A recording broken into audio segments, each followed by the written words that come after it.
relatório já, né? Então fizeram como se fossem as duas entregas, né? Parcial eles entregaram 100%. Tem problema? Não, não tem. Mas não pode esquecer que no dia 25/4 vai ter que postar de novo. Não é porque postou 100% agora que está dispensado de postar lá. Porque senão no dia 25/4 eu vou dar uma olhada no portal, se não tiver nada e o sistema não recebeu nada, vai falar, bom, então esse aluno não apresentou nada, tá? Então mesmo que seja esse o caso de vocês, vocês vão ter que postar novamente no dia 25/4 o trabalho completo. Ah, de repente ainda quero mudar alguma coisinha. A postagem de ontem não muda mais, mas a postagem do dia 25 dá para mudar ainda se você já postou, tá? Que aconteceu também ontem e aconteceu hoje. Eventualmente um aluno chegou e falou assim, poxa, professor, não consegui fazer a postagem, né? Aconteceu. Enfim, cada aluno tem a sua justificativa, né, para não ter feito a postagem. O que pode acontecer agora? Eu estou usando um único critério com todos os alunos, tá? Então não é porque A, B ou C, né? Ah, eu fiz um tratamento diferenciado, prejudiquei ou favoreci. Não. O discurso é igual, né? A puxadinha de orelha é igual, né? Que eu sempre falo para vocês, nós profissionais do direito, nós não podemos perder prazo. É simples assim. Ai, mas, né, a internet, o arquivo, a gripe, para o juiz não vai fazer absolutamente nenhuma diferença. Nenhuma. Se você não obedecer o prazo, você dançou. Você dançou 100%. Comigo você não dança 100%. Você vai dançar um pouco, né? Porque o que eu estou fazendo? Eu vou aceitar os trabalhos, só que eu vou reduzir um pouco a nota. Entendeu? Então, quer dizer, é um puxãozinho de orelha? É. Mas, ao mesmo tempo, eu acho que eu ajudei? Acho que sim. Porque se eu batesse o pé, eu não recebia o trabalho. O portal está fechado já, né? Então, acho que é uma forma da gente também ensinar, né, a importância da obediência dos prazos. O advogado, sei lá, ele tem 15 dias para recurso de apelação? Sim. Ele pode entrar no último do prazo? Sim.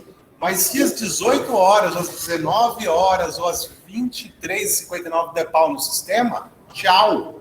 Preclusão. Não tem o que fazer. Você pode acender vela na porta do Tribunal de Justiça. Não vai rolar. Entendeu? Então aqui a gente adapta, né? Então acho que cobra um pouco e ao mesmo tempo, enfim, dá uma ajuda, né? Acho que até para que o aluno perceba a importância desse nosso recado, tá bom? Então, falei isso ontem, estou repetindo agora, a gente vai manter isso em todos os nossos entregáveis, tá bom?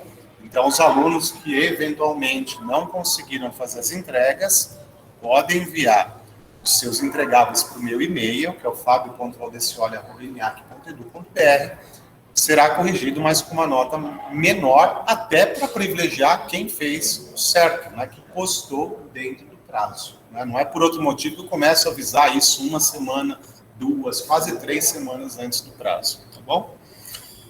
Bom, fala, Vitão. Joia? Bom, em relação a prazo era isso, em relação aos entregáveis também. Renovando mais um recadinho que eu passei a semana passada para vocês. Daqui 2 dias, na quinta-feira, a gente tem o nosso aulão pré-simulado, tá bom? Então, a gente vai ter um simulado da OAB no sábado, ok? Das 8 às 12, um simulado via computador, né? Tudo no sistema lá.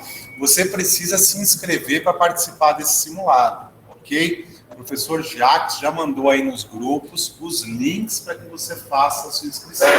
Por que eu estou falando os links? Porque tem um link do simulado no sábado e tem um link do aulão, que é quinta-feira. Então, na quinta-feira, você tem um aulão para te preparar já para o simulado no sábado, ok? Então, o aulão já está legal, tudo já separadinho, preparado, motores aquecidos. Então, venha participar desse bate-papo, desse evento, dessa festa aí que a gente vai fazer na quinta-feira, né? Então, direito constitucional, direito civil, direito penal, ética e técnicas de estudo, tá bom? Então não perca essa oportunidade, não esquece, você precisa entrar lá e reservar já a sua vaga lá no linkzinho que foi divulgado no grupo de vocês. Fala, Luiz. Professor, vai ser no auditório? No auditório. Na quinta-feira, né? Na quinta-feira, no auditório, a partir das 18. Eu acredito que sim, tá? Então, é no auditório, a partir das 18 horas, tá? Na quinta-feira. Então, reserva, porque, enfim, não vou dar um spoiler, mas o professor Jacques, você já sei até o número de inscritos, até pelo menos a parte da tarde, tem bastante gente. Bastante. Já guarda o seu, reserva o seu lugarzinho lá, tá bom? Fala, mano. Boa noite. Então, normalmente eu dou, né? Como a gente teve que mudar agora um pouco o sistema, no sentido de ter uma disciplina junto com o projeto integrador, os nossos prazos, o meu, eu digo, né? Ficou mais justinho. Mas eu tenho pelo menos as anotações aqui que eu faço as correções, então ainda que eu não consiga enviá-las todas, todo aluno que entrar em contato comigo, eu tenho o porquê de qual nota foi atribuída para aquele grupo, tá bom? Sim, sim. Eu faço sempre isso, né? Quem já teve aula comigo sabe que vai receber feedback do TAP, vai receber feedback do relatório, eu faço questão. Só não... Acho que talvez eu tenha que mudar um pouco por conta dessa mudança que a gente teve, disciplina mais projeto, né? Mas a correção eu tenho para mim, sim. Então, se precisar, é só entrar em contato, tá? Bom, para hoje, nós temos, vamos ver aqui, temos o grupo da Tatiane com o Luiz Eduardo, temos mais o grupo da Milena, da Isabela e do Fred, temos o grupo do Lucas, da Lourdes e do Marco, e temos o grupo da Rayane, do Ellison e da Thaisa, ok? Então, temos 2 grupos presenciais e 2 grupos que vão fazer a apresentação remota, tá? Vamos fazer o seguinte, vamos começar então com os grupos presenciais, tá bom? Que já estão aqui, e aí depois a gente passa para o pessoal que está em casa, tá? Deixa eu só encostar essa porta aí, senão vai, acho que atrapalhar um pouquinho o nosso...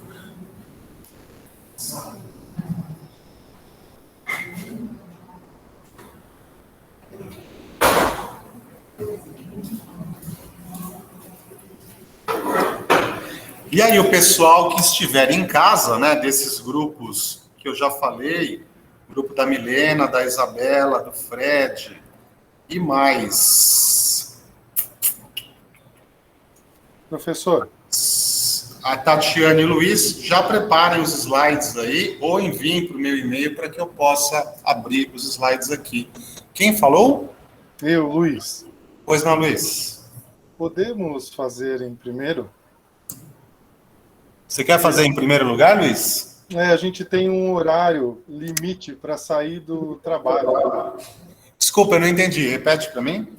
Eu não consegui sair do trabalho.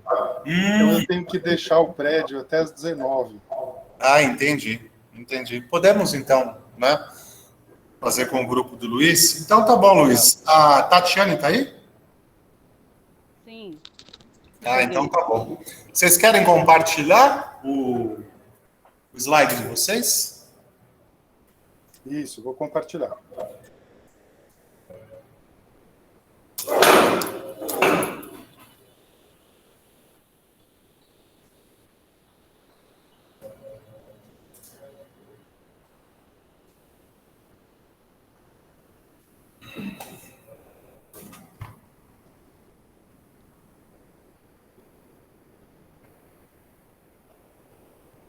Legal, Luiz, já está aqui na tela. Vocês conhecem aqueles 15 minutinhos clássicos, né? Então são 6h15. O grupo de vocês pode apresentar até às 6h30, tá bom?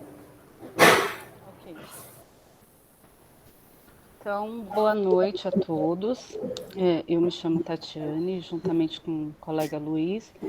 Vamos apresentar o nosso projeto integrador do curso de Direito Empresarial. Luiz, pode passar, por favor. Ô, Tati, fala um Vocês pouquinho. estão me ouvindo? Isso, agora melhorou. Isso que eu ia pedir, estava um pouquinho distante a voz. Então, retomando aqui, desculpe que eu estou um pouco aqui no improviso, que eu também não consegui ainda sair daqui do trabalho, né? Mas vamos ao nosso projeto integrador.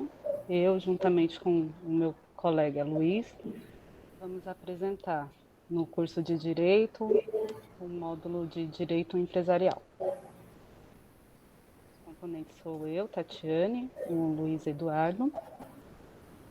E nós vamos falar um pouquinho sobre o caso, que é da empresa Restaurante Cozinha Brasileira, que ela é uma grande empresa com várias franquias em muitos estados aqui do Brasil. E ela vai abrir uma nova loja aqui na cidade de Guarulhos, e em detrimento dessa inauguração, ela está acertando vários contratos para divulgação, marketing, presenças especiais, então ela precisa de que a sua cozinha, né, de que o seu restaurante esteja pronto até a data da inauguração, para que não tenha problemas nessas contratações para divulgação. Então, após uma ampla pesquisa, ela encontrou a cozinha brasileira que acordou de entregar os equipamentos e fazer a instalação de toda essa cozinha dentro do prazo acordado. Por isso, o departamento jurídico da empresa Restaurante Cozinha Brasileira, ele foi acionado e vai fazer a minuta do contrato para que eles possam selar esse acordo.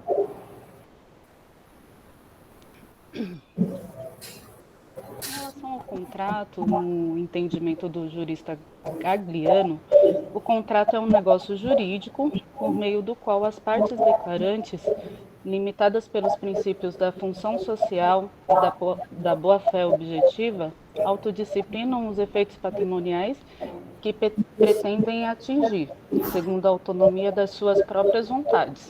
Então, nessa frase aqui, nós temos que o contrato é um negócio jurídico, ou seja, é um acordo entre as partes, pelo meio que são gerados os direitos e obrigações de cada parte, e também tem os seus princípios, né?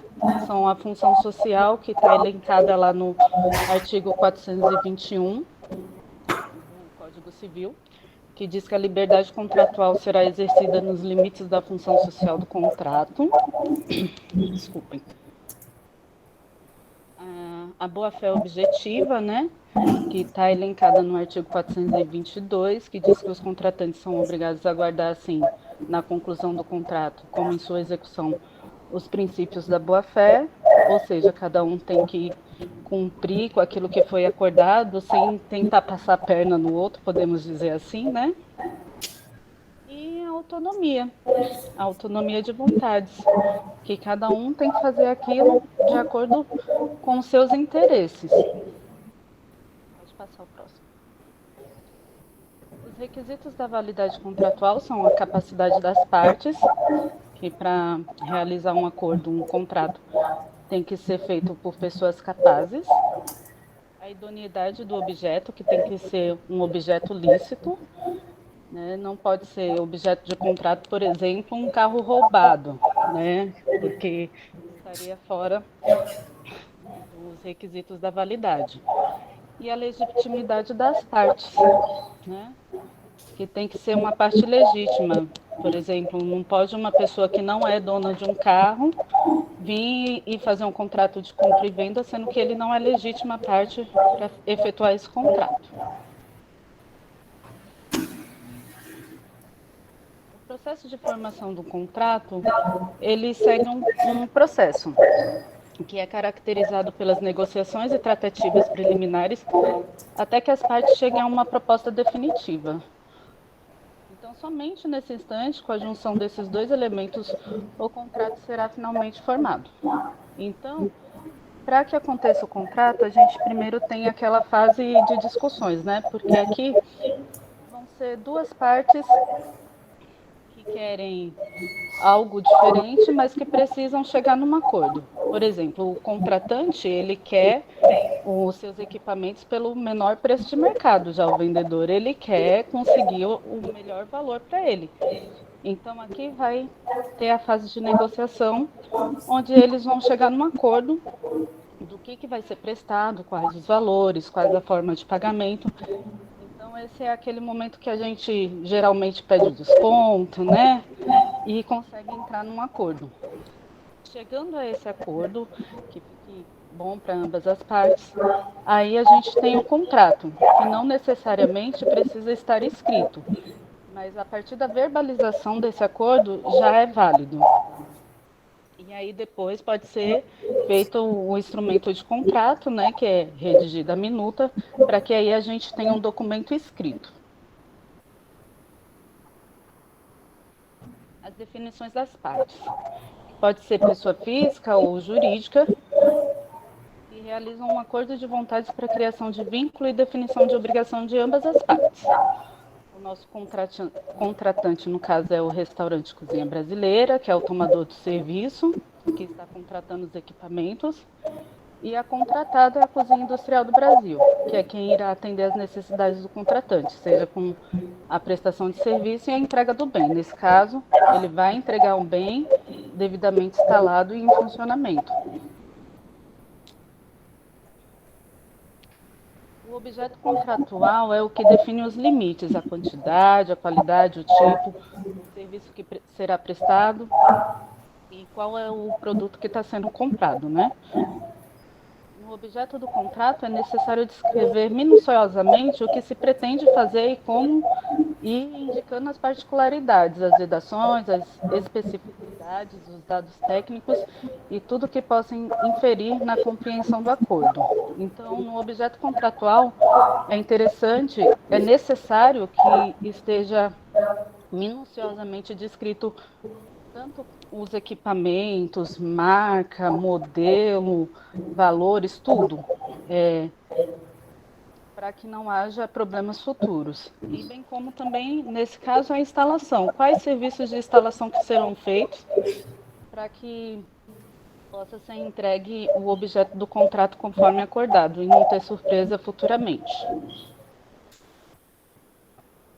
As obrigações da contratante é fornecer todas as informações necessárias para que o prestador de serviço possa executar o seu trabalho. Proporcionar à contratada todas as condições necessárias ao pleno cumprimento das obrigações decorrentes do termo contratual, fiscalizar e acompanhar a execução do objeto contratual, comunicar à contratada toda e qualquer ocorrência relacionada à execução do objeto contratual, diligenciando nos casos que exigem providências corretivas e efetuar o pagamento nas condições. Então, aqui a gente vê que a contratante ela tem algumas obrigações que vai desde a fiscalização, também ela precisa fornecer meios para que o contratado execute seus serviços. Então, podemos imaginar aqui, na relação tinha alguns balcões que foram contratados. Então, digamos que um balcão desse tenha lá uma metragem de 2 metros. Quando o contratante chega para instalar, tem uma parede lá que só tem 1,80 m. Então, a contratante ela não cumpriu com a sua obrigação de deixar um espaço reservado para que a contratada pudesse executar o seu serviço. Então, a contratante tem a obrigação também de manter as condições para que a contratada execute seu serviço. Das obrigações da contratada. Adotar os canais de comunicação com o cliente, mantendo-o informado sobre o andamento do trabalho, a fabricação, entrega e prestação de serviços de instalação em conformidade com as condições e os prazos estabelecidos, providenciar imediata correção das deficiências ou irregularidades apontadas pelo contratante, fornecer os materiais contratados de acordo com os requisitos de qualidade, resistência, segurança, recomendados pelas normas do contratante e outras normas nacionais e internacionais, existentes e vigentes, constante das especificações técnicas. Comunicar qualquer situação que o impossibilite de prosseguir com os serviços. Então, em contrapartida, nas obrigações da contratada, ela precisa manter um canal em que o contratante possa conversar com ele, informar, né, qualquer irregularidade, as dificuldades, tem que ter uma conversa entre as partes para que tudo corra conforme o combinado. Ela tem que também prestar serviço observando as especificações técnicas, como, por exemplo, na área de cozinha, tem algumas determinadas leis e normas que devem ser seguidas, né, conforme a higienização, os tipos de equipamento. Então, a contratada também tem que observar todas essas normas técnicas. E sempre comunicar se tem algum impedimento para prosseguimento no seu serviço, quais as necessidades, né, que o contratante pode ajudá-lo para que eles possam executar o contrato da melhor forma acordada.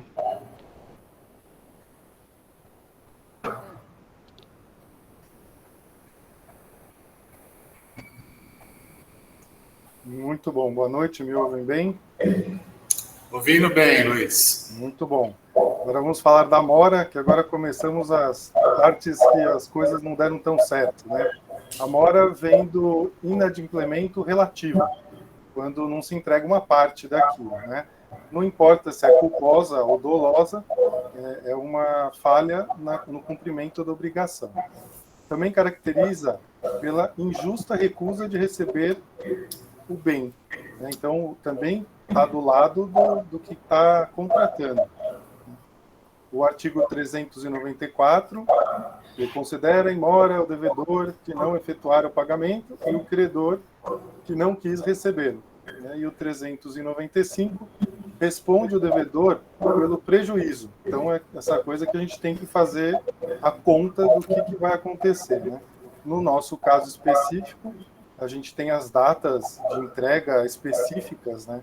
E o prejuízo será muito grande se não entregue no dia. Os tipos de mora que existem são os compensatórios e os moratórios. Os compensatórios normalmente são aplicados para quem empresta dinheiro, né? E os moratórios, no nosso caso, se o rapaz não pagar, então ele terá dois tipos de juros moratórios, tem os convencionais e os legais.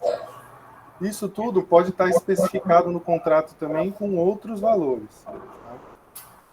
Não é uma coisa especial. Isso só vai ser usado, esses valores que estão aqui nesse slide, se não tiver estabelecido no contrato. O ponto mais grave seria o inadimplemento absoluto, onde ou a contratada não entregue nada, ou o contratante cesse por completo os seus pagamentos. Nesse caso, também, quem não responder a sua parte deverá pagar por perdas e danos, juros, correção, tudo calculado de acordo com as tabelas. Sobre a extinção dos contratos. O contrato, o normal dele, que se espera, é que ambas as partes cumpram o acordado e ele se extingue. Porém, existem alguns modos de extinção do contrato anterior ao prazo final. Dentre eles, estamos os três aqui, a resilição, que é fundamentada na vontade das partes. Então, eles acordam que não vai ter nenhum problema para ninguém e o contrato se encerra. A resolução extingue o vínculo contratual quando não é possível seu cumprimento, em razão de inadimplemento culposo, caso fortuito ou força maior.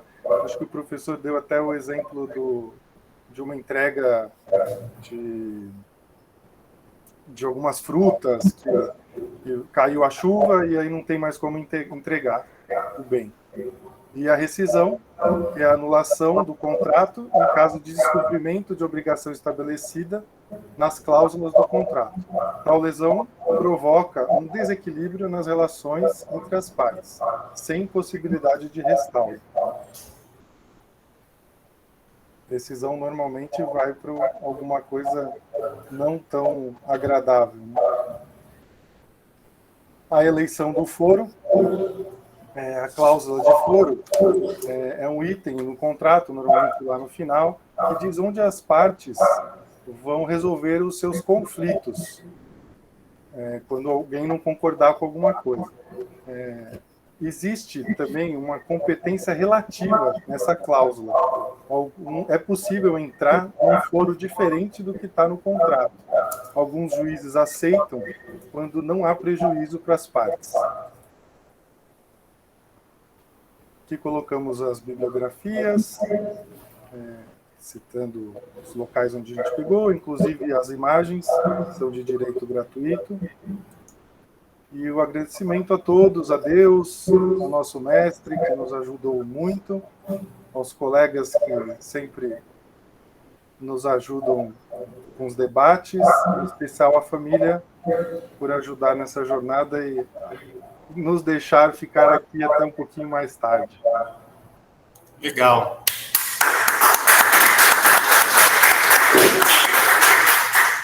Vocês não estavam vendo o Luiz, né? Agora tá aparecendo o Luiz aí, engravatadão e tal, tinha aparecido a Tati. Olha lá, mostrando a gravata, a Tati aí também. Isso é bacana, né, gente? Faz parte também da apresentação, né? Aliás, faz parte muito do nosso mundo jurídico, né? Questão da...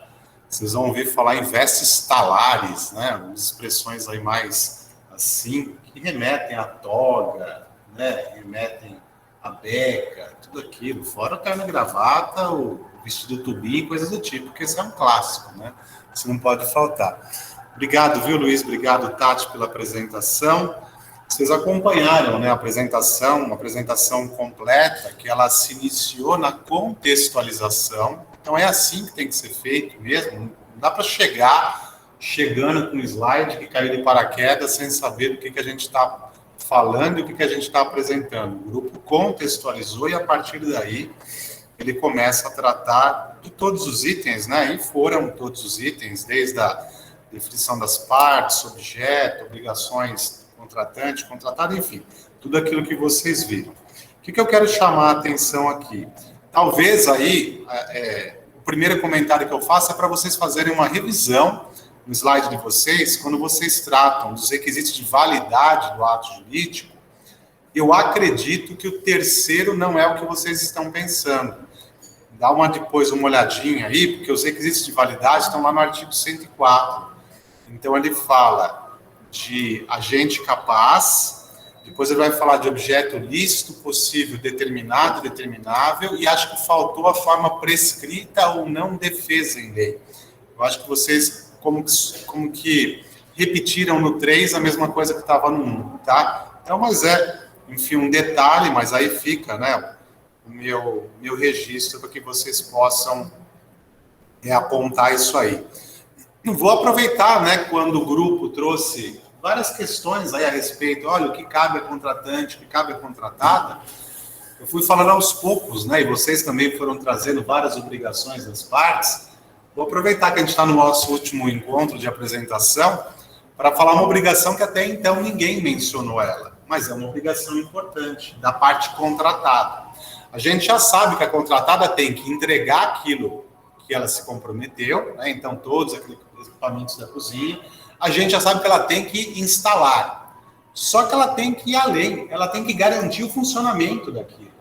Então, muitas vezes, quando a gente faz um contrato dessa natureza, a gente ainda prevê no contrato a chamada manutenção ou operação assistida.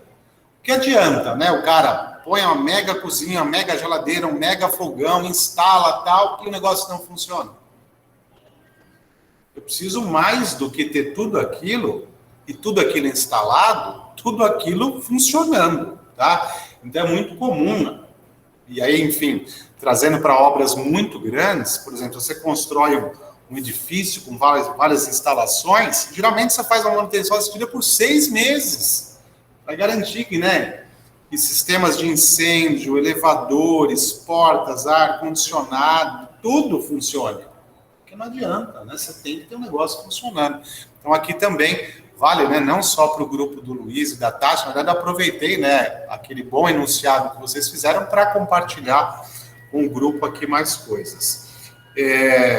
Um comentário interessante, né, que o Luiz fez na parte dele, ele fala assim, olha, a gente tem que eleger um foro, né? Então existe o foro de eleição.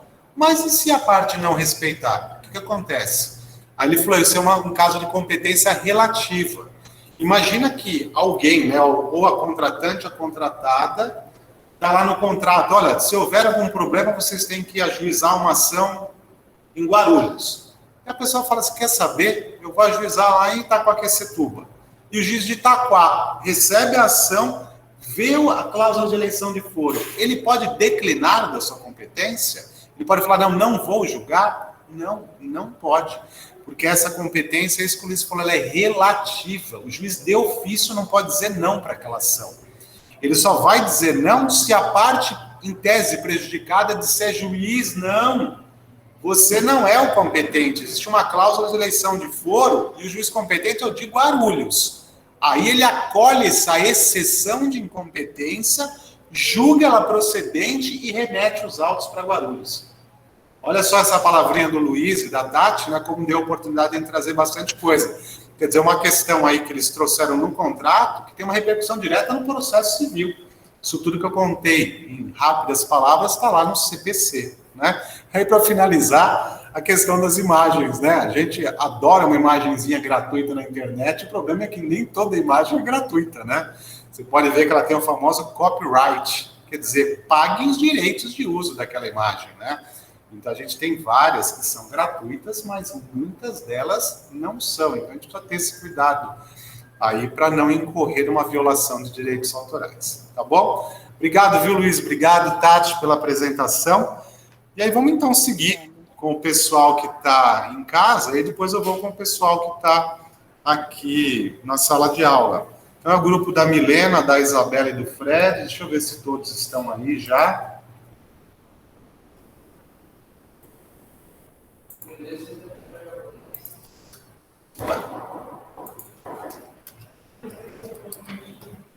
A Vitória está por aí, a Dagiane também, Mariana, Augusto, Edson, eu, Fred. Bom, Fred já está na apresentação, a Isabelle também, falta encontrar a Milena. Liliane está por aí também, Lilith, Luiz, Milena, estão todos por aí. Então vamos lá, gente?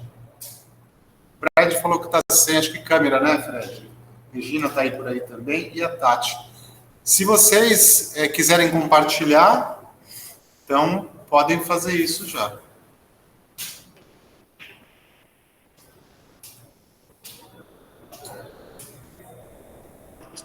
Boa noite, professor. Boa noite, gente. Boa noite, Isabel. O Fred ou a Milena conseguem compartilhar o slide? Que eu não estou conseguindo. Estava pensando aqui, estou com uma dúvida séria. Será que São Paulo vai ser campeão? Com certeza. Gosto de gente positiva. Já ganhei um ponto, hein, professor? Nossa, São Paulo, Augusto. Deixa eu ser feliz, pelo menos agora, né? E vamos.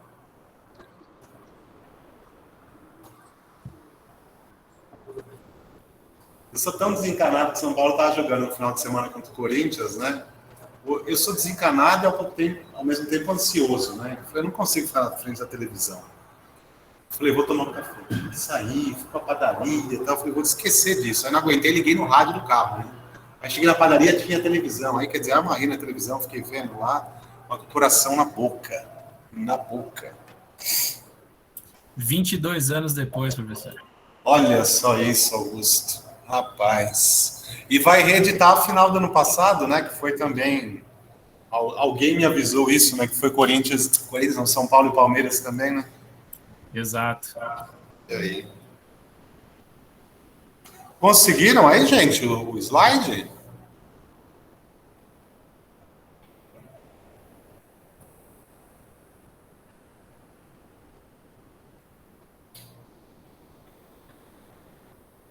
Sem contar a questão da piada sem graça e do tapa do Will Smith, né? Foi a notícia do começo da semana, né? O que vocês acham? Quem pisou na bola? O Chris Rock, com aquela piada, ou o Will Smith? Chris? Você não gosta? Eu gosto. Ah, gosta. Acho que é nessas partes erradas. O que você acha? Os dois? E vocês, meninas? O que vocês acham? Vocês estão por dentro do caso? Tava tendo a cerimônia do Oscar, né? E aquele comediante Chris Rock, acho que era um dos apresentadores, né? E ele estava lá com a palavra, começou a fazer aquelas piadinhas dele lá, e ele fez uma, se é que pode chamar de piada, né? Em relação à esposa do Will Smith, que ela tem um problema de saúde e ela tem calvície feminina. E ele fez uma piada justamente com isso. No começo, o Will Smith dá meio que uma risadinha, depois ele levanta, chega na frente do Will Smith e mete um tapão na cara do Will Smith, do Chris Rock. E o Chris Rock fica meio... E acho que a plateia não entendeu se aquilo era meio que um negócio ensaiado e tal, só que ele volta para o lugar e eles começam a, sei lá, trocar algumas palavras mais ásperas, mais duras, né? E aí depois parece que posteriormente o Will Smith se desculpa, o Chris Rock me parece que não, né? Ele suspeita... Ah, pediu? Bom, menos mal, né? Eu acho que o que eu vi, né? Piada que não é piada. A gente tem brasileiros que gostam desse tipo de coisa. Oi? Professor, como que eu compartilho minha tela aqui? Não é? Então, mas a violência também está equivocada. Dos dois lados. Fala, Milena. Professor, como que eu compartilho a minha tela aqui para mostrar slide? Ó, tem aqueles símbolozinhos lá embaixo, tem um microfone, uma câmerazinha, uma mãozinha e tem a seta. Você aperta na seta, aí vão abrir 3 opções, você coloca a primeira opção, que é tela inteira.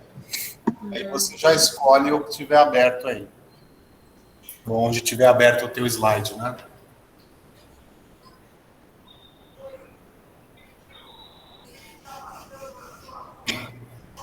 Eu também acho o Will Smith como ator sensacional.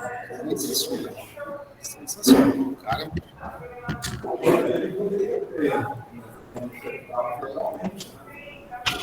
Will Smith, né? Não, eu acho que a atitude do tapa foi reprovável. Só que a piada também foi. Né? Eu acho que... não dá para você... Não existe brincadeira com certas coisas, né? Cor, tipo físico, religião, doente. Não tem brincadeira com isso. Não tem brincadeira com essas coisas. Olha o Fred aí na tela. Fala, Fredão. E aí, o grupo está em cima já? Podemos? Peraí, professor, estou tentando abrir aqui. Só um minutinho.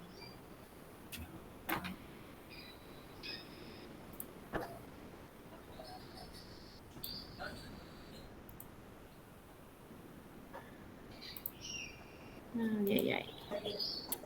Semana que vem retomaremos nossas atividades normais, hein? A gente continua aí com as aulas, com os encontros, falando também de projeto, né? Que agora a gente já avançou um bom passo, então a gente fala sobre banner, fala sobre pitch, dá uma olhada de novo na disciplina de Direito Econômico. Fala, Lourdes.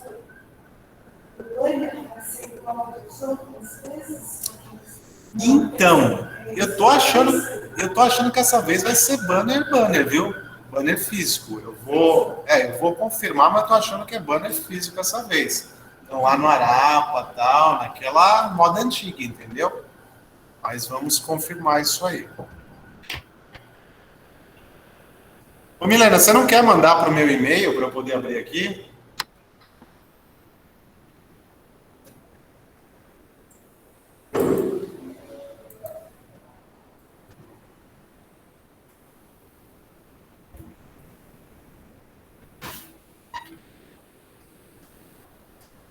Professor, eu mandei um slide para o seu e-mail. Você consegue abrir aí? Vamos ver.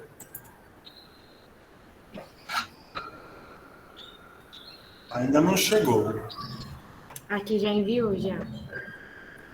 Não está a caminho.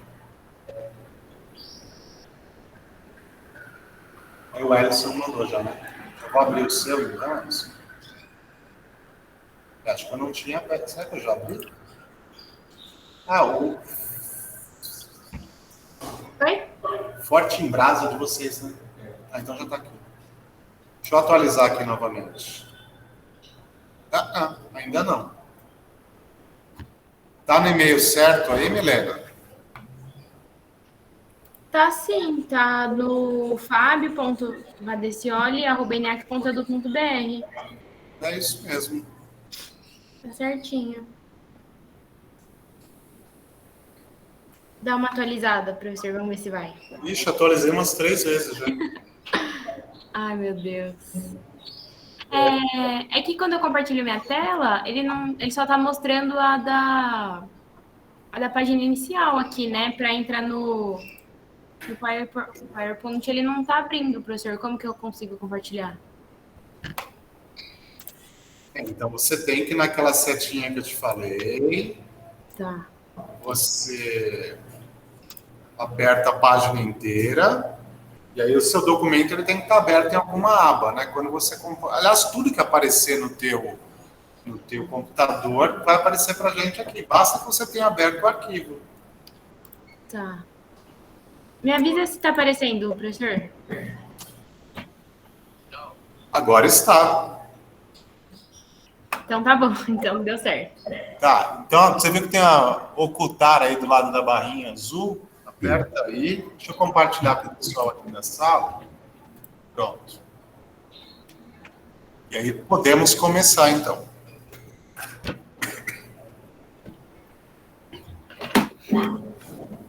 Ô, Mi, aí você vai abaixando os slides, tá bom? Tá bom, vai me avisando, Isa. Tá, vamos lá. Meu nome é Isabelle, né? Eu faço parte do grupo da Milena e do Fred. E eu vou dar início na apresentação de hoje. Bom, como todo mundo sabe, no nosso caso trata-se da empresa Restaurante Cozinha Brasileira. E após dar uma pesquisa, no mercado encontrou a empresa Cozinha Industrial do Brasil, que será responsável pelo fornecimento e a instalação dos equipamentos industriais. Nós, então, como jurídicos da empresa, fomos acionados para a confecção do contrato de compra e venda dos equipamentos. Pode abaixar, Mi. Bom, eu comecei, então, com a qualificação das partes, onde está sendo informado a nacionalidade, a razão social, né, a sede e o CNPJ de cada uma. Temos, então, como contratada a empresa Cozinha Brasileira e como contratante como contratante a Cozinha Brasileira e como contratada a Cozinha Industrial do Brasil. Eu destaquei aqui o tipo societário de cada uma delas e a nossa contratante. Trata-se de uma empresa, de uma sociedade limitada e a nossa contratada de uma SA. Mas, Isabelle, qual é a diferença da sociedade anônima para a sociedade limitada? Pode abaixar, Mi. Bom, a primeira característica é que na sociedade limitada, ela é regulada pelo Código Civil brasileiro e subsidiariamente pela lei da SA. Já a SA, ela é regulada por lei própria. Em relação ao capital social, na limitada, ela é dividida por cotas e na anônima é dividido por ações. Ambas, só um minuto que eu fiz uma colinha aqui e me perdi. Bom, nos dois tipos de a responsabilidade dos sócios é limitada. É limitada a sua participação no capital social. Porém, na limitada, os sócios respondem solidariamente pela porção não integralizada que os outros sócios prometeram. Já na SA, os acionistas são responsáveis apenas pelo seu montante. Quanto à administração, na sociedade limitada, ela é feita de uma forma bem simples, né? Pode ser administrada por um ou mais administradores, dentre eles sócios ou não. Já na sociedade anônima, a administração é exercida pelo conselho de administração e pela diretoria.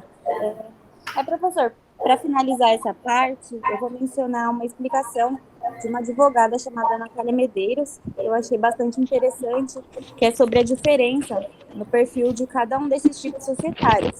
E ela diz o seguinte: enquanto a SA é uma sociedade de capital, A limitada é de pessoas. Na empresa limitada, unem-se as pessoas, os sócios, considerando seus atributos pessoais baseados na confiança recíproca. Já na SA, unem os capitais e nenhuma característica pessoal dos investidores é considerada. Bom, a minha parte é essa. Agora quem vai falar é a Mi.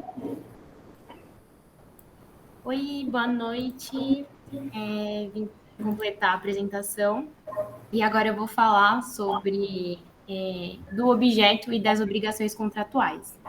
O objeto do contrato, ele tem como um dos pontos compra e venda dos equipamentos da cozinha industrial e a entrega e instalação dos equipamentos da cozinha industrial.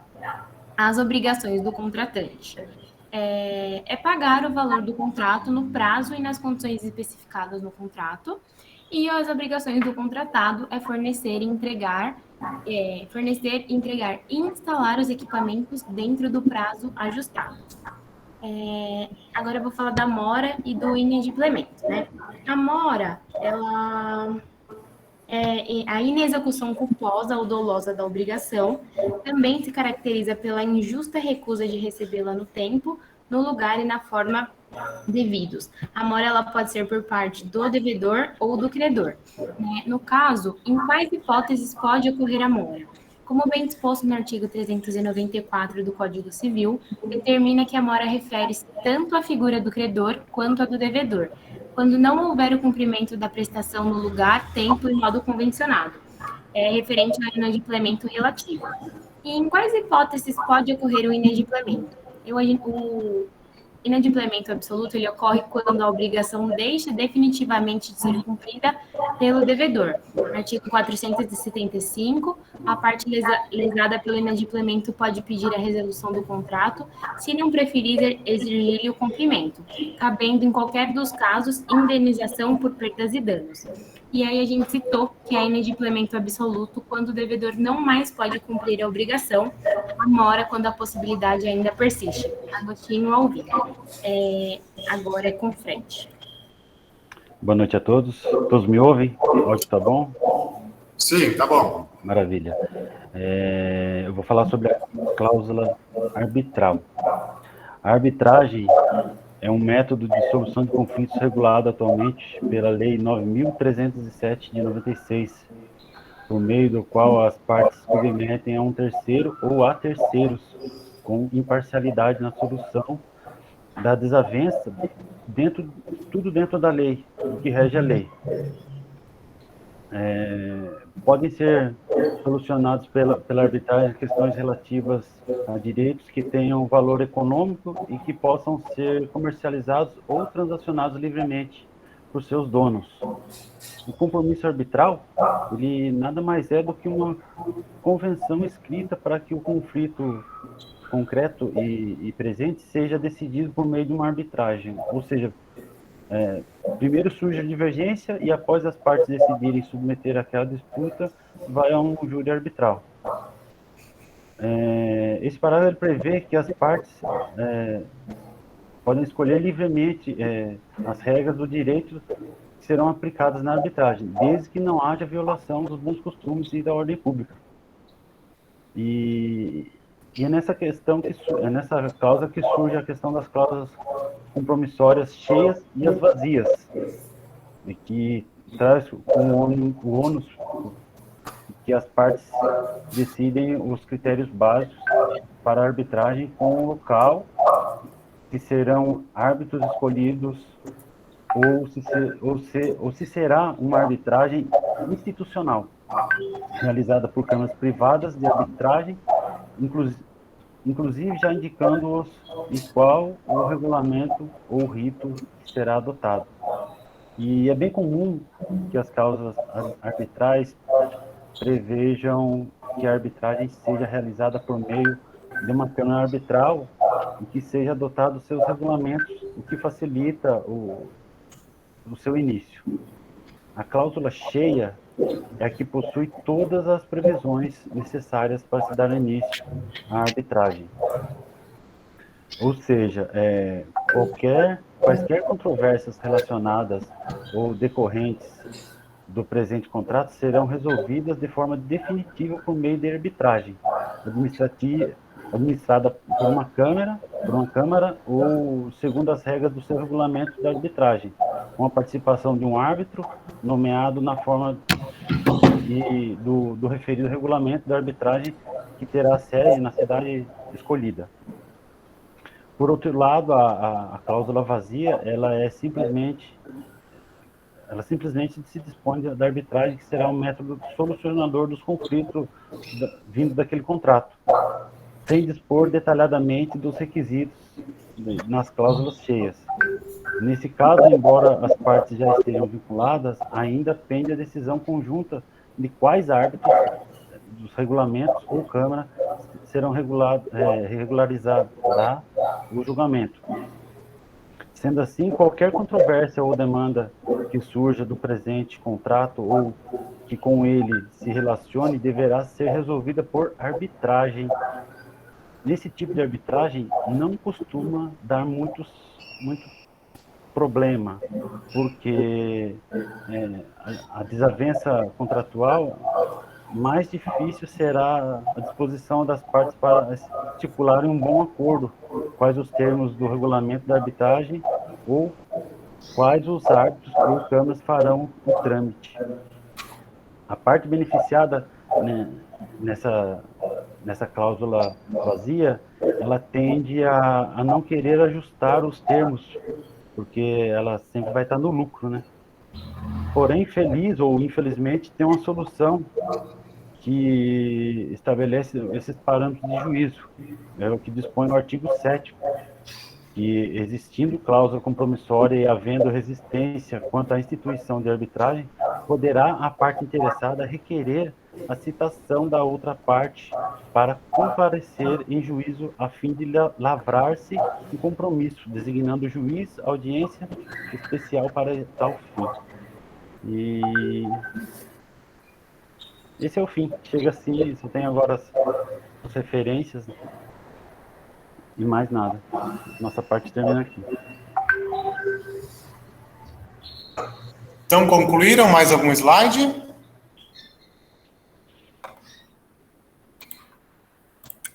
Só as referências. Então, tá bom. Então, obrigado aí para o Fred, para a Isabela, para a Milena pela apresentação. Vocês também, tal qual o outro grupo, né, fizeram uma contextualização e aí passaram a abordar alguns itens do trabalho, nem todos os itens, né, porque aí ainda tinha a possibilidade de falar sobre a questão das obrigações das partes, a própria qualificação das partes, a questão da cláusula de eleição, a questão de imposição de sanções na hipótese de mora inadimplemento, mas basta que essas questões sejam colocadas na segunda fase, né, ou algumas questões, por exemplo, um objeto contratual e a qualificação das partes já constando aí da nossa primeira entrega, cuja data foi ontem. Deixa eu aproveitar para fazer alguns comentários aqui. O grupo trouxe, né, a diferença entre sociedade limitada e sociedade de capital. Eu acho que isso é semelhante, acho que até o grupo de vocês, né? Alex, Alanis e Patrick, acho que falaram também sobre isso, mostraram essa diferença. Só aproveitar o que a Milena, a Isabela e o Fred disseram aqui, porque eles falam assim, olha, uma é sociedade de capital, interessa a grana, então é SA, e outra é uma sociedade de pessoas, interessa as pessoas que compõem a sociedade. E daí nasce uma frasezinha, não, uma expressão em latim, que é muito utilizada, que a gente fala que é affectio societatis, ou seja, a afeição entre os sócios daquela sociedade. Uma sociedade limitada é fundamental que exista isso entre os sócios. E quando deixa de existir esse affectio societatis, quase sempre aquele sócio que já não gosta, né, já não se dá bem, que perdeu essa afeição, ele se desliga da sociedade, né?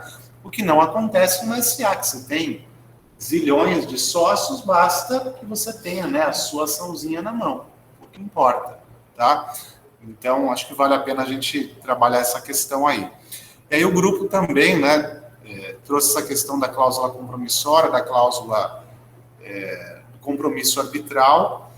Eu, numa outra apresentação, eu só encurtaria um pouco essas questões, né? Eu reduziria um pouco essa parte aí, só diria da possibilidade disso, mas vale a pena aqui trazer uma questão, né, que tinha sido apresentada pelo grupo, aí, enquanto o Fred falava, que é a cláusula compromissória vazia ou cheia.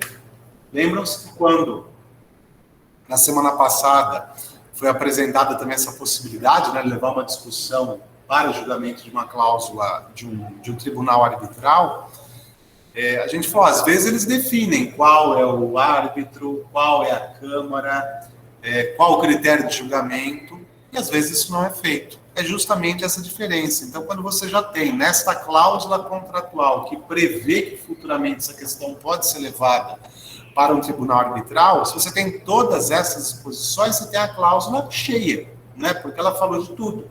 E ao contrário, se as partes contratantes só prevêem que eventual divergência entre as partes será submetida à análise da arbitragem, você tem uma cláusula vazia, tá bom? Então, obrigado aí mais uma vez a Milena, obrigado a Isabela, obrigado ao Fred. E o pessoal que está na sala de aula, vocês preferem o quê? No par ou ímpar ou alguém se habilita a fazer a apresentação agora?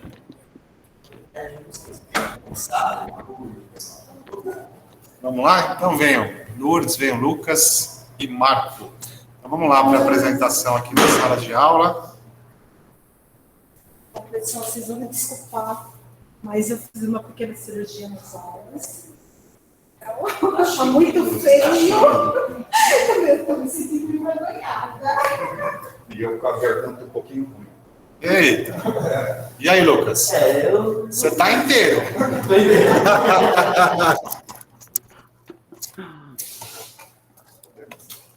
Peraí, só dar as instruções aqui, né? Eu vou colocar já o slide de vocês lá na tela para que as pessoas possam ver. E vocês, na medida do possível, fiquem aqui, porque essa é a câmera que vai captar vocês, e tem que ficar mais ou menos essa distância, senão o som não chega para eles lá, tá bom? Deixa eu só colocar o slide de vocês. Isso aqui, né? Deixa eu compartilhar com o pessoal de casa.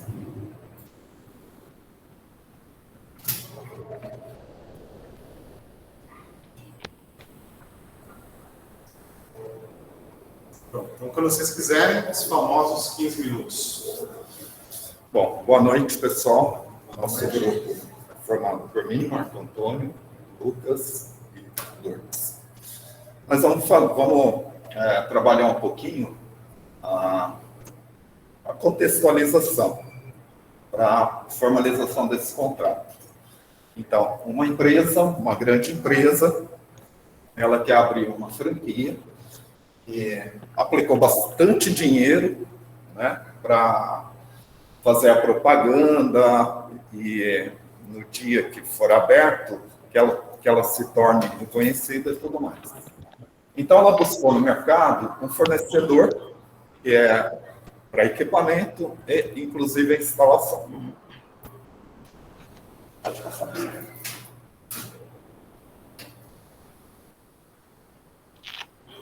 Esse contrato nosso é um contrato bilateral, mercantil, com a manifestação de vontade de ambas as partes, oneroso com o objetivo de compra, venda e instalação de uma cozinha industrial que gera obrigações recíprocas. O contratante, Restaurante Cozinha Brasileira, é uma sociedade empresarial regida por contrato social, por cotas, com duração indeterminada. A contratada, a Cozinha Industrial do Brasil, é uma sociedade por ações de estatuto social, de capital social, dividido por ações ordinárias, nominativas e sem valor nominal. A fundamentação jurídica, ela gira em torno do artigo 104. A validade do negócio jurídico requer um agente capaz, o objeto lícito, possível, determinado e determinável. Forma prescrita ou não defesa em lei. Os contratantes são obrigados a guardar, assim, na conclusão do contrato, com probidade e boa-fé.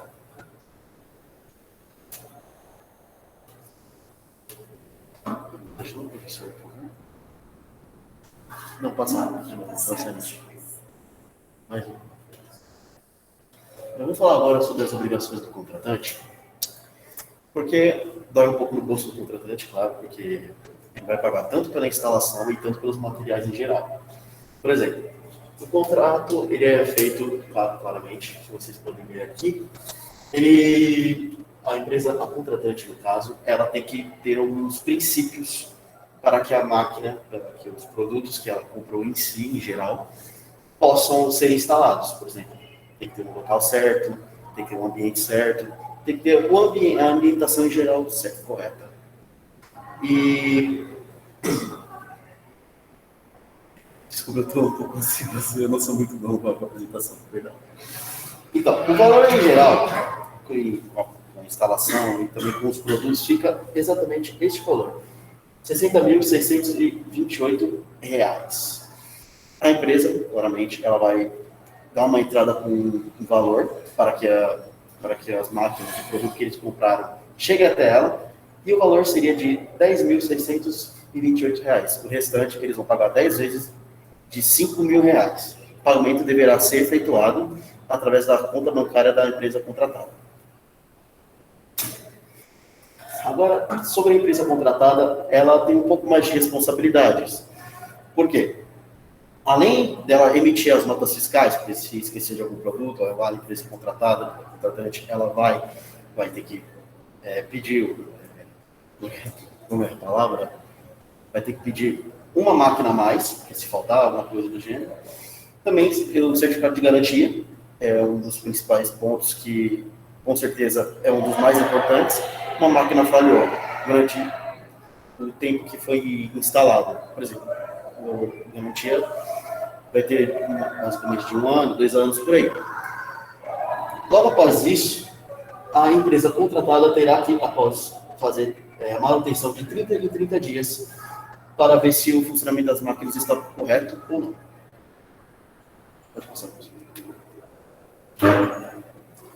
Bom, eu vou falar sobre a mora depois do inadimplemento. A mora, na verdade, é uma espécie de compensação de algo que não foi cumprido dentro do prazo. Dentro do nosso contrato, nós temos aí vários prazos, tanto da parte contratada como da parte contratante.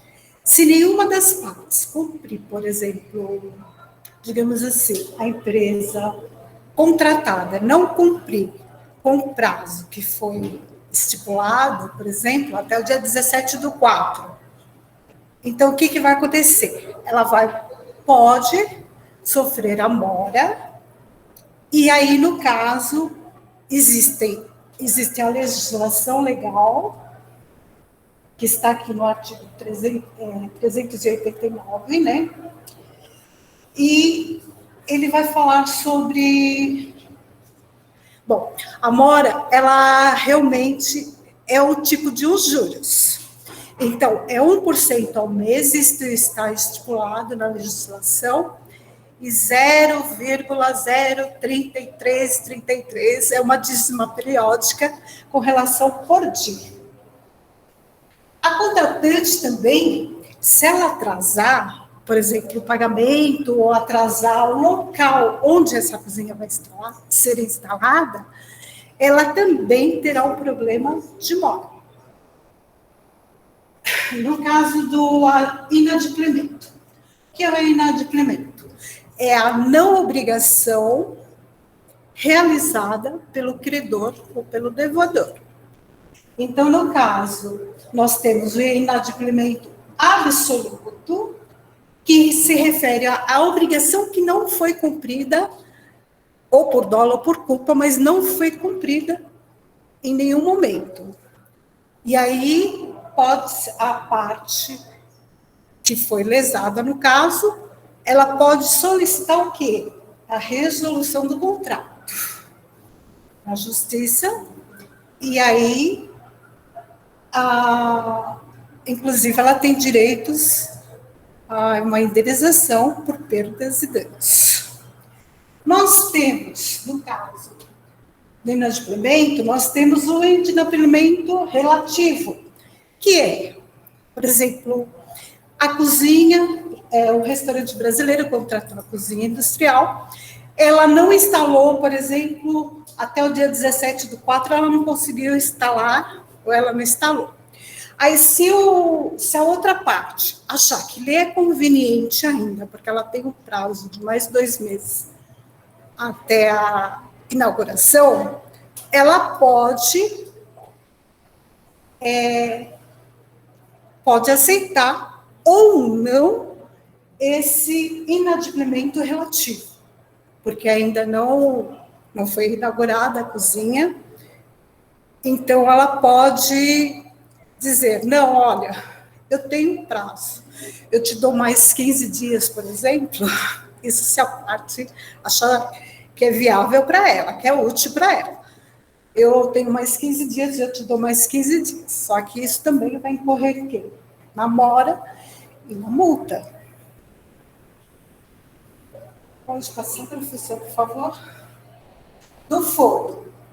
Então, como a cozinha, restaurante Cozinha Brasileira, ela é sediada em Guarulhos, e também a franquia está sendo feita em Guarulhos, elege-se o foro da comarca de Guarulhos. Por favor. Na extinção do contrato. Aqui na extinção do contrato, nós temos vários tipos de extinção. Pode ser o normal, quando realmente as empresas, elas ambas fizeram um contrato bilateral, elas cumpriram com todas as obrigações. Chegou no final do contrato, onde se atingiu o objetivo total do que eles queriam. Então, é uma extinção normal.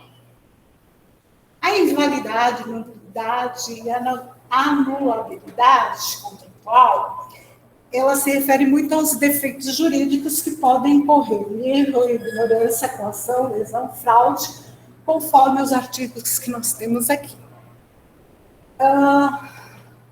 Na extinção também nós podemos ter aquela resolução por inexecução voluntária, quando, por exemplo, a parte que ficou de entregar os equipamentos não faz nada, ela não entrega os equipamentos, ela não instala em cozinha, então seria uma resolução por inexecução voluntária. Ela não cumpriu a obrigação dela de jeito nenhum. Ou também a parte contratante também não cumpriu a parte dela de jeito nenhum. Também seria uma resolução. A resilição bilateral ou de extrato é que quando há o consentimento mútuo das partes, então elas fazem o quê? Elas fazem o distrato, elas não querem mais.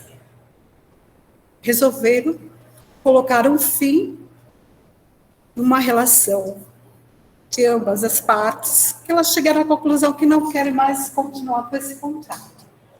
A resiliação unilateral é manifestação do desinteresse no prosseguimento contratual por uma das partes. Então, uma das partes chega para a outra e fala, eu não quero mais, vamos acabar o contrato por aqui. Essa seria a unilateral. Bom, nós temos agradecimentos e as nossas referências bibliográficas, tá? Muito obrigada.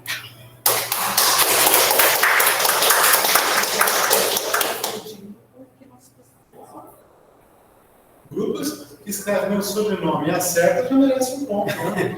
CWEJGURN não errou nada, pô. Sensacional, né? Obrigado, viu, Luiz? Obrigado, Lucas. Se quiserem ficar por aí, aproveita mais um pouco aí, né?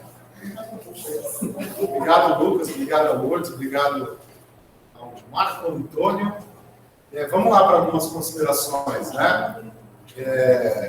O grupo abordou, eu acho que todos, pelo menos quase todos os itens aí do contrato, né? Fez uma apresentação tranquila, acho que foi passando e explicando, né? Os itens do contrato, fazer algumas considerações, sempre uma oportunidade, o grupo acaba, a gente estava conversando no começo, né? Sempre aparecem, deixa eu pôr, não aparece, só a minha voz aqui. grupo acaba, todos os grupos, né, acabam sempre fazendo um comentário, trazendo algo de novo e nos dá a oportunidade de acrescentar alguma coisa.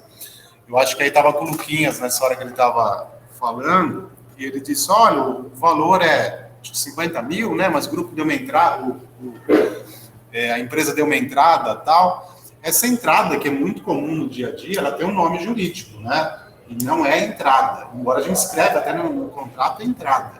Ela chama-se sinal ou arras. Eu advogo há 20, não sei quantos anos. Eu nunca vi uma pessoa na vida falar que deu uma arras. Mas está lá no Código Civil, era do 16, e no Código Civil de 2002 está isso, sinal ou arras. Sinal é comum, né? Ah, Luz, vou comprar teu carro, te dou um sinal de 5 mil. Ah, Luz, vou comprar teu carro, te dou um arras de 5 mil. Não tem por aí, né? Eu nunca ouvi, mas enfim, está valendo a palavra, enfim, supra-sumo da técnica, né?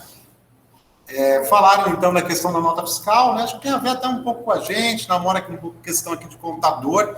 Neste caso, quem emite a nota fiscal é quem está vendendo os equipamentos e fornecendo os serviços. Então, é a contratada, né?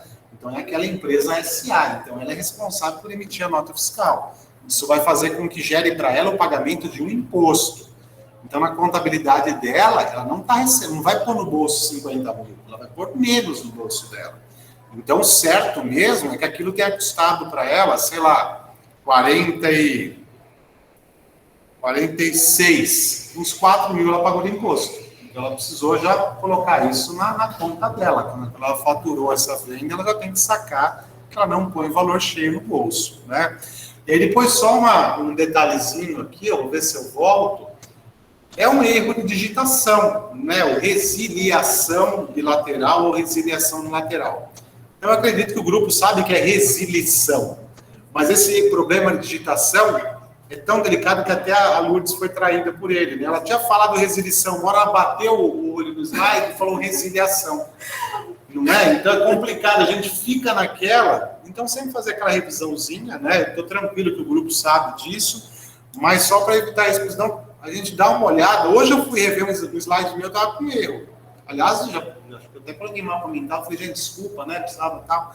Então, isso acontece, né? Mas a gente precisa sempre ficar armado e atento para não passar por uma dessa. Mas gostei bastante da apresentação de vocês. Professor, a gente só não colocou arras porque geralmente é assim, a dúvida, porque fala em sinal, né? A arras fala em sinal. E aí é limitado, daí ficou aquela coisa não, mas, assim, ó, mas não precisa sinal. nem... mas esquece, eu só falei... Não, porque, eu tô colocando, a gente viu isso no código. Sim, mas relaxa. Mas só que ficou aquela coisa, né? Mas será que coloca? Você é a primeira pessoa na vida que ia colocar arras aqui na sala de aula. Vamos lá, então?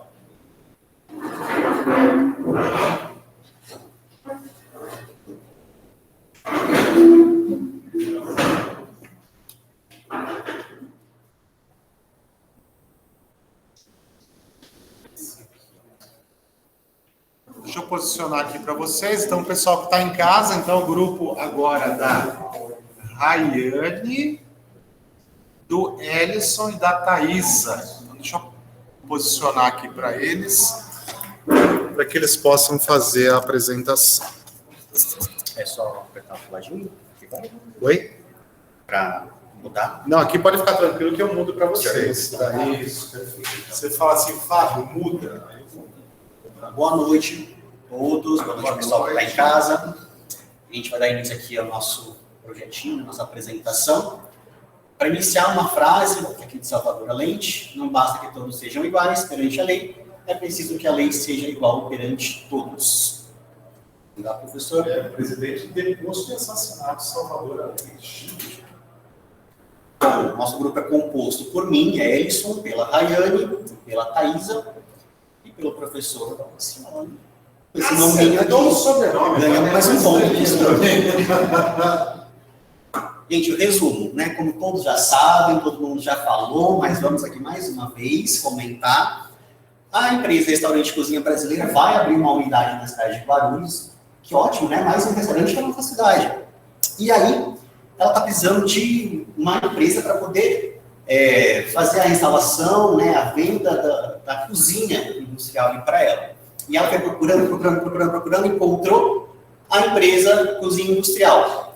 Eles conversaram, se acertaram, e aí eles precisam de uma equipe jurídica para poder montar esse contrato, né, de ambas as partes. E aí eles decidiram contratar ela, vão fazer o contrato, e pode passar para o professor. O nosso departamento jurídico aí foi acionado, então a gente vai confeccionar esse contrato aí de compra e venda dos equipamentos da cozinha industrial para eles. A primeira cláusula primeira aí é do objeto, então o presente contrato tem por objeto a compra e venda dos equipamentos de cozinha industrial e demais especificações contidas aí no pedido número 001, ao preço total de R$ 60.628. Como todos já sabem também, aqueles vários equipamentos com vários valores, o valor total foi esse de 60 mil e alguns quebradinhos. Cláusula segunda, é o nosso prazo de entrega. Então, a vendedora compromete-se a entregar os equipamentos no prazo, sendo que todos os equipamentos devem ser instalados em perfeitas condições de uso até o dia 17/4 de 2022.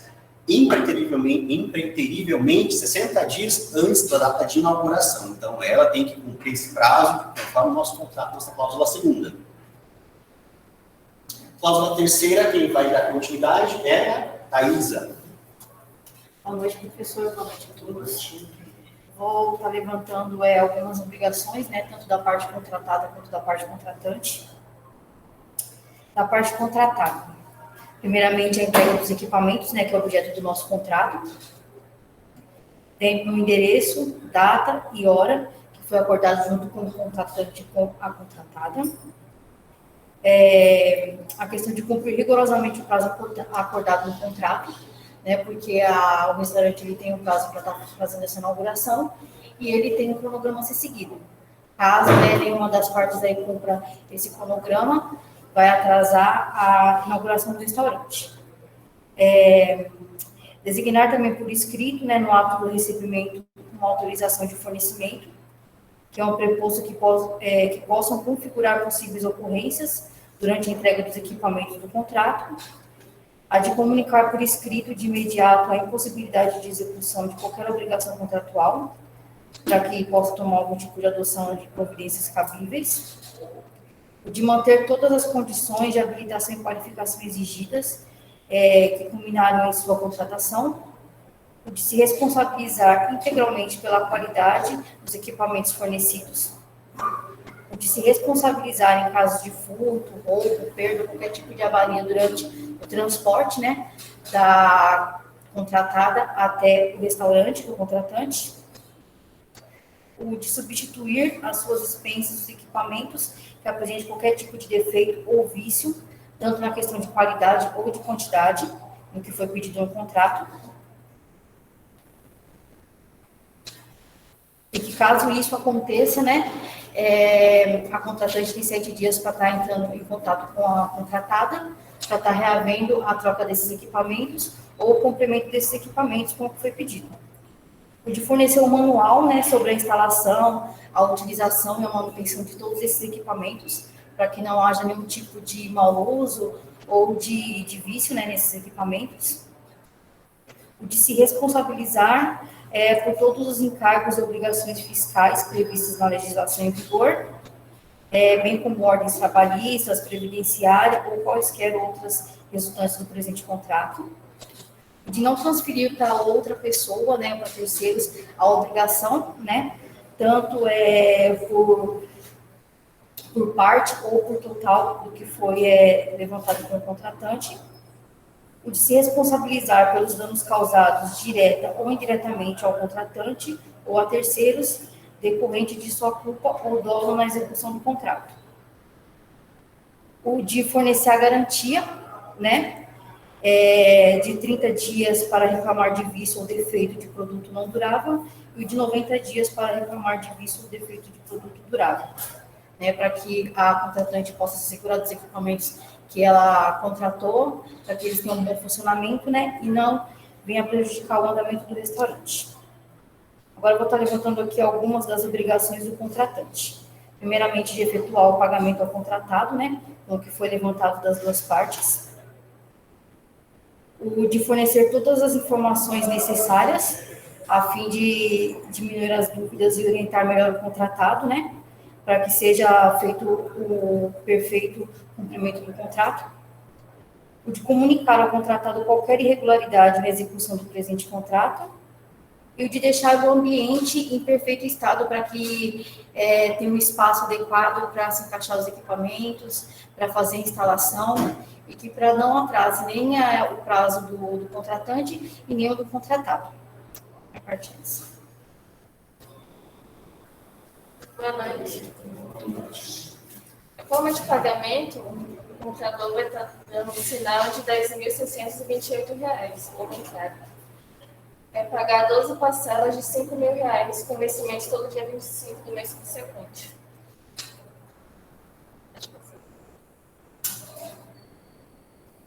A vendedora oferece garantia dos equipamentos contra qualquer defeito de fabricação ou de instalação, por prazo de 12 meses, contanto com a data de assinatura do presente instrumento, de acordo com a Lei 8.078. E falar um pouco da mora e do adquirimento. A mora é o retardamento voluntário do cumprimento das obrigações, quando atrasa o pagamento ou não é cumprido de forma adequada. No caso de mora, o contratado sofrerá a sanção do pagamento de 2% referente ao valor total do contrato ao contratante e de 0,33% ao dia. O artigo 394 apoia essa. O inadimplemento já é quando não pode mais cumprir a obrigação, já extrapolou o prazo e a outra parte não aceita mais. No caso de inadimplemento, o contratado sofrerá a sanção de pagamento de 20% sobre o valor total do contratado do contratante. Temos o artigo 397 para apoiar. O artigo 35 do Código Civil do Consumidor estabelece que o consumidor pode exigir entre cumprimento forçado da entrega, outro produto equivalente, desistir da compra e ser restituído o interdiente pelo dinheiro já pago, incluindo frete e também eventuais perdas e danos decorrentes da demanda. Então, oitavo, frente à rescisão. Então, o descumprimento ou cumprimento parcial ou irregular das obrigações contidas neste contrato vai autorizar o comprador a considerar rescindido de pleno direito este instrumento, bem como a cobrar perdas e danos que der causa ao vendedor. Para tanto, fica desde já expressamente facultado ao comprador reter e compensar valores devidos ao vendedor por força deste instrumento, bem como pleitear a devolução dos valores pagos adiantados sem que caiba qualquer direito de reclamação ao vendedor e tampouco haja qualquer penalidade ao comprador, seja de título for. Pode passar, professor. Pode passar mais um, professor. Primeiro item, né, no caso da rescisão do contrato, o pagamento será efetuado através de depósito bancário em conta a ser fornecida pelo vendedor.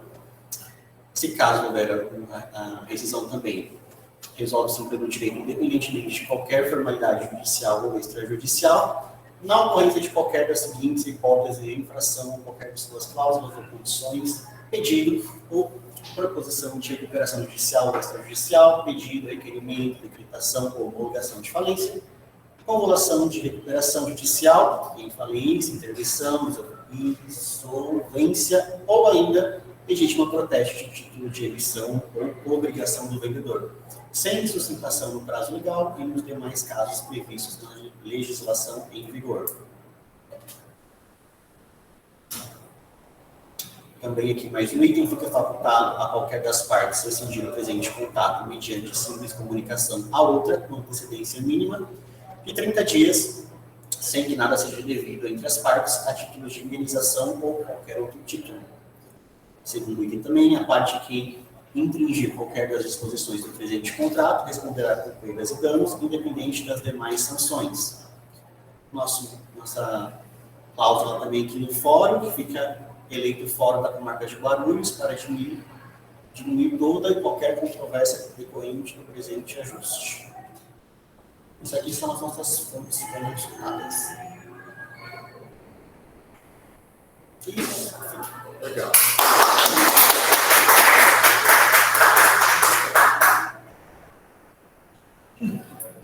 Obrigado, Rayane, obrigado, Erison, obrigado, Thaisa. Vocês querem sentar ou quer ficar de pé? Ficar de pé, aproveita mais um pouco aí. Deixa eu aproveitar, já que vocês falaram desse ficar de pé aí, para passar uma dica não só para o grupo aqui, mas para todos vocês, né? Quando a gente está fazendo uma apresentação do trabalho, e eu não estou falando só de vocês, estou falando para todos, estou falando para professores, para todo mundo. Quem se dispõe a fazer uma apresentação precisa apresentar.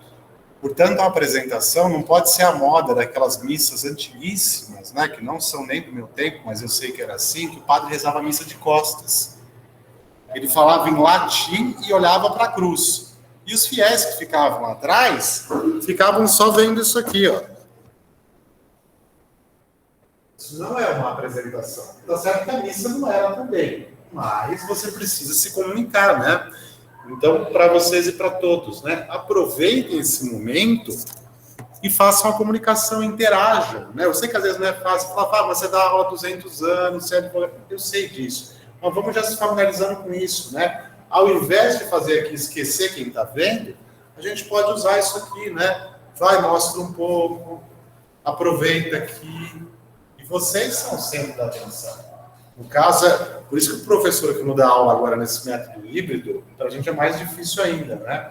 Porque eu preciso, vez ou outra, falar com quem está aqui, olhando para aquela luzinha azul, e ao mesmo tempo tentar me conectar com vocês que estão aqui. Porque senão a coisa fica impessoal, né? Então aproveitem isso, tá? Sempre que vocês tiverem essa oportunidade de estar aqui, aproveitem e vão treinando isso. A gente vai adquirindo com o tempo.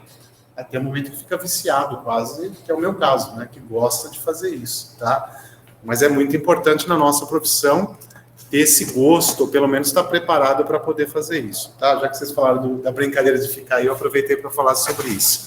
A apresentação de vocês está muito completa, né? Vocês fizeram praticamente já o contrato, trouxeram ele para os slides aqui, da mesma forma uma contextualização.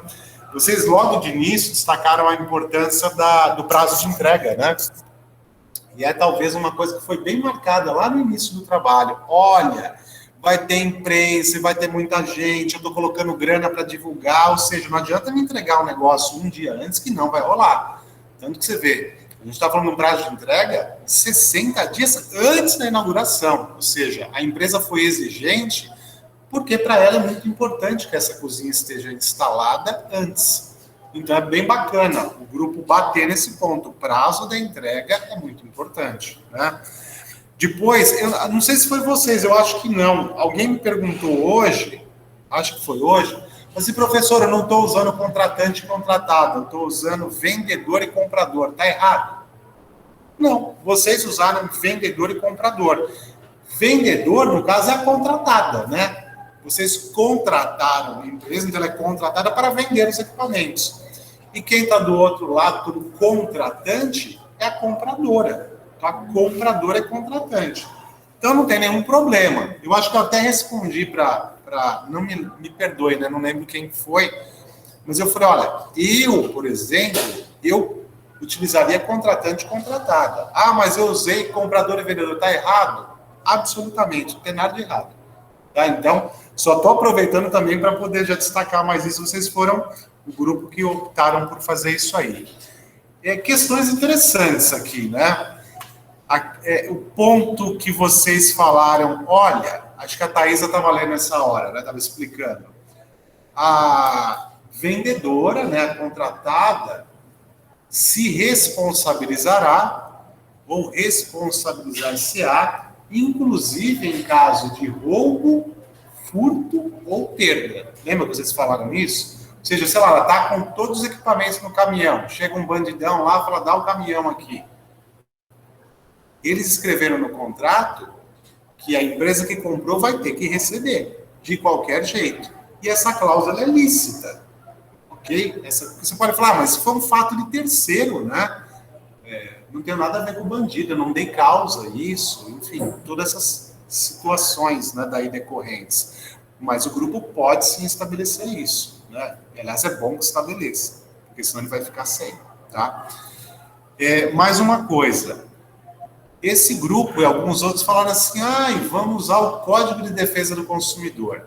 Vocês já pararam para pensar o que é o Código de Defesa do Consumidor? Em quais situações ele pode ser aplicado?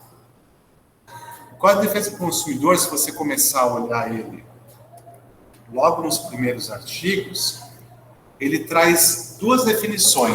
Quem é o fornecedor e quem é o tal do consumidor. E aí ele pressupõe que esse consumidor é a parte mais frágil nessa relação obrigacional. E por conta disso ele estabelece vários direitos, né, justamente para tentar impedir que este consumidor seja lesado pela parte financeiramente ou tecnicamente mais forte, que é o fornecedor. Tá? Característica básica aqui dessa relação de consumo, né? Deixa eu colocar aqui.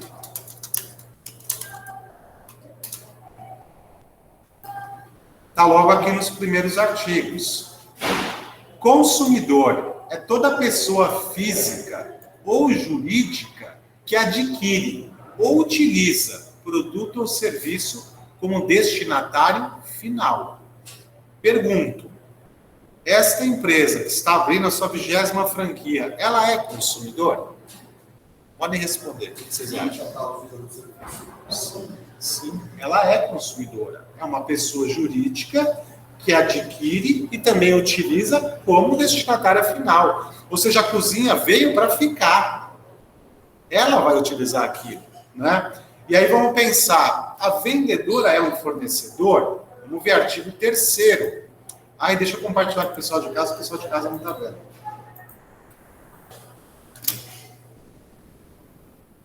Então vamos lá. Essa vendedora é um fornecedor? Sim. Olha só, fornecedora é toda pessoa física ou jurídica, pública ou privada, nacional ou estrangeira, bem como os entes despersonalizados que desenvolvem atividade de produção, montagem, criação, construção, transformação, importação, exportação, distribuição ou comercialização de produtos ou prestação de serviços. Ou seja, eu dei essa volta, né? Talvez fiz até um suspense, um charme aí, mas no caso de vocês se aplica assim o Código de Defesa do Consumidor. E é bom para quem está comprando? É ótimo, porque o CDC é um microsistema, né? Um mini sistema quase que paralelo ao Código Civil, mas que traz para o consumidor mais vantagens. Mais vantagens. Inversão do ônus da prova, interpretação de cláusulas dúbias em seu favor, uma presunção de hipossuficiência, que na justiça vai fazer toda a diferença, tá? Então, foi bom que vocês trouxeram isso, e para todos os grupos também lembrar dessa questão da possibilidade de se invocar o Código de Defesa do Consumidor, tá? E aí, só para fechar, vocês colocaram foro, cláusula de eleição do foro, e não é fórum. Vocês colocaram certo, mas toma cuidado que existem as duas palavras, tá? Neste caso, é foro mesmo, ou seja, unidade jurisdicional. Pouco importa que seja juiz da primeira, segunda, terceira, 10ª, 5ª, tanto faz. Tá? Fórum, nesse caso, não se aplica, porque fórum parece que vai pegar a ação e colocar no prédio. Fórum é sinônimo de prédio. Foro é unidade jurisdicional. Tá bom? Mas tá jóia, viu? Obrigado pela apresentação do grupo. Rayane, Edson e Thaís. Valeu, gente. Eu que agradeço. Queria perguntar ao pessoal em casa aí se vocês têm alguma dúvida. Enquanto isso, adentra a sala, professor Gustavo. E aí, você tá bem? Gente, olha só, alguma dúvida para o pessoal que está em casa aí? O pessoal aqui na sala de aula, tudo tranquilo? Tudo bem? Luquinhas, Lourdes, Marcão, tudo bem? As meninas, Patrick, o grupo que apresentou agora. Pessoal em casa aí, gente, tudo tranquilo? Edson falou que tudo certo, Daiane também, Augusto sim, Isabelle, Liliane, tá certo, o pessoal não tá dormindo no ponto não, hein? Tá todo mundo aí. Legal. Gente, então olha só, como hoje a gente encerra, então, as nossas apresentações. Conseguimos cumprir. Da Jane mandando parabéns aí para todos do grupo. Como a gente conseguiu cumprir, né, o nosso cronograma aí de apresentações, semana que vem, então, a gente retoma aquilo que seria, né, o nosso modelo normal, então, sem as apresentações, mas voltando a abordar um pouquinho do projeto, naqueles aspectos de banner já, de pitch, explico também um pouquinho de banner, explico um pouquinho de pitch. A gente também vai voltar a abordar aquelas questões de direito econômico empresarial, embora lá no direito econômico empresarial, talvez eu faça alguns ajustes. Por quê? A gente tem 2 temas que são imensos, imensos. Os mapas mentais são gigantes, então a gente vai ter que trabalhar num ritmo aí diferenciado, né? E eu acho que eu mando para vocês, para que vocês possam ler. O mapa mental vai conter tudo que vocês precisam para fazer as respostas. E acho que a gente foca um pouco mais nas respostas, como a gente já fez, né, naquela primeira leva das 20 questões. Talvez eu parta por essa estratégia aí, para que vocês também não se cansem muito nessas questões. A gente tem muita coisa de sociedade cooperativa, uma coisa que na prática não aparece tanto, mas a lei ela é enjoada. E depois a gente vai ter também um mapa mental que vai falar sobre operações societárias.